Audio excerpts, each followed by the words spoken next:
নমস্কার।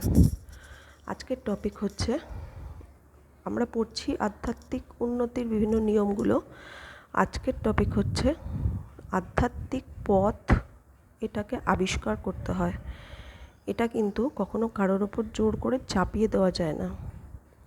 যেমন দেখবেন আজকাল বিভিন্ন রকম পোস্টও দেখি, তাছাড়া এগুলো আগেও ছিল, যে ছোটো ছোটো বাচ্চাদের দীক্ষা দিয়ে দেওয়া হয়, তাদের উপনয়ন হয়, তাদের একটা ছাঁচের মধ্যে ফেলে কিছু পদ্ধতি দেওয়া হয়, এইগুলো করতে হবে, সকাল সন্ধ্যে জপ করতে হবে।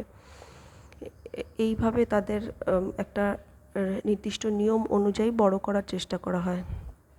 কিন্তু জেনোগা যেটা বলছে যে স্পিরিচুয়াল পথ কিন্তু কখনো কাউকে জোর করে চাপিয়ে দেওয়া যায় না। তাতে কি হয়, যেমন আরও একটা উদাহরণ বলি, যেমন আমি হয়তো কিছু স্পিরিচুয়ালিটি সম্পর্কে পড়াশুনো করেছি, কিছু অভিজ্ঞতা হয়েছে। আমি ননভেজ খাই না।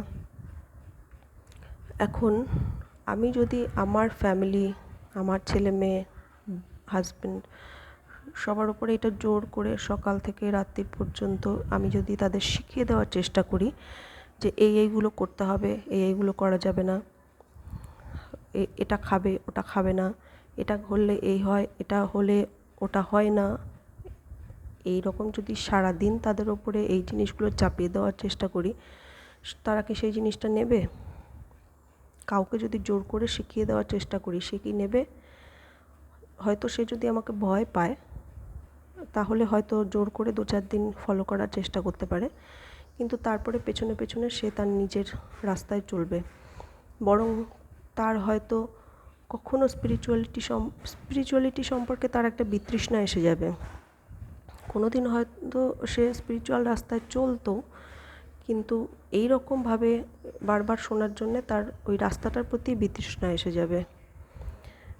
তার মানে হচ্ছে যে জোর জবরদস্তি করে যখনই কোনো ভালো জিনিসও, ইভেন যদি পেট ভর্তি থাকে, সামনে যদি খুব ভালো ভালো খাবার এক থালা সাজিয়ে দেওয়া হয়, তাহলে কি কেউ খেতে পারে?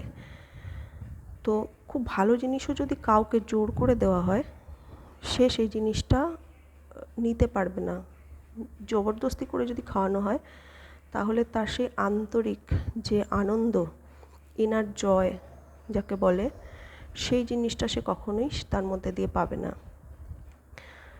আমাকে অনেকেই বলেছিল ভিডিওস যখন শুরু করেছিলাম করা, যে আমি কেন এটা নিয়ে সোশ্যাল মিডিয়ায় বলছি, কেন বাড়ির মানুষগুলোকে কেন পরিবর্তন করে দিচ্ছি না।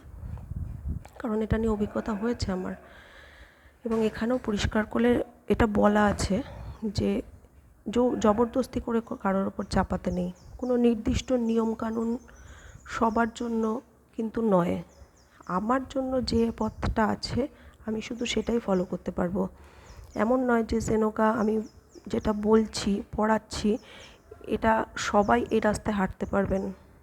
যার জন্য যে রাস্তা, যার বাসনা যেরকম, যে যেটা ফলো করতে পারবে, সে শুধুমাত্র সেই রাস্তাতেই হাঁটতে পারবে।